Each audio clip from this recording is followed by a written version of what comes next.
Okay, here's number 23 from chapter 4. It says, will a precipitate occur when the following solutions are mixed? If so, write a balanced chemical equation for the reaction.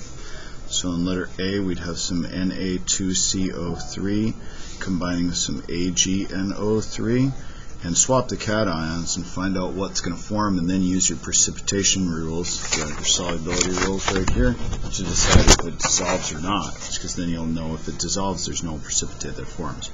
So you end up with Na together with NO3 plus 1 minus 1, that's the correct formula, and then you end up with Ag together with the CO3. Remember to always put the cation first, and silver's plus 1, so that's why I put it first. Silver's plus 1, carbonate you memorized is minus 2, so make sure that you have 2 silvers to go with the carbonate.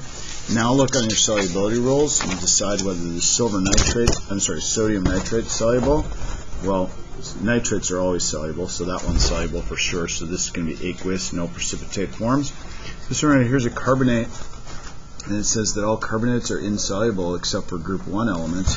Silver is not a group 1 element, it's located right here, so that means this will form a precipitate, so yes, in letter A there will be a precipitate that forms. This is the equation that would happen. I need a 2 right here to balance the equation, along with a 2 right here to balance the equation, and then we've got a balanced reaction, precipitation reaction forming a solid.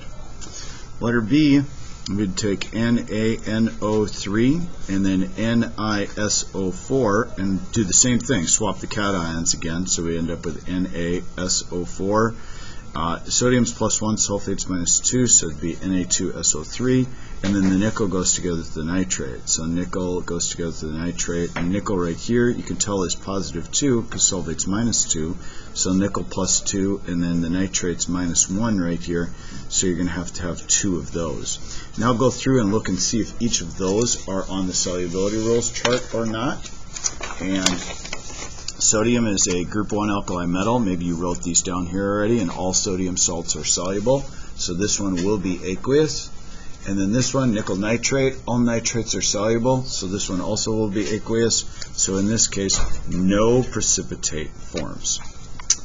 Letter C, we have iron sulfate, FeSO4, and then that's going to react with lead nitrate, PbNO3 Once again, swap the cations, you get Fe together with NO3 like this. Why is there a 2 here? Because iron's positive 2, because it's called iron 2 sulfate right here, because I know that sulfate's minus 2, which means that iron must be plus 2. And then we're going to have the lead together with the sulfate, so lead's positive 2 right here because nitrate's minus 1 and there's 2 of them, and then sulfate, of course, you memorized is minus 2. Now you have to go through and ask if each of these is soluble, and of course all nitrates are soluble, so that means this one's going to be aqueous, and this one right here is a sulfate, and all sulfates are soluble except for silver, mercury, lead, and then calcium and strontium, and of course this is lead, so this is going to be a solid, so yes, there's going to be a precipitate that forms. This is also the balanced reaction.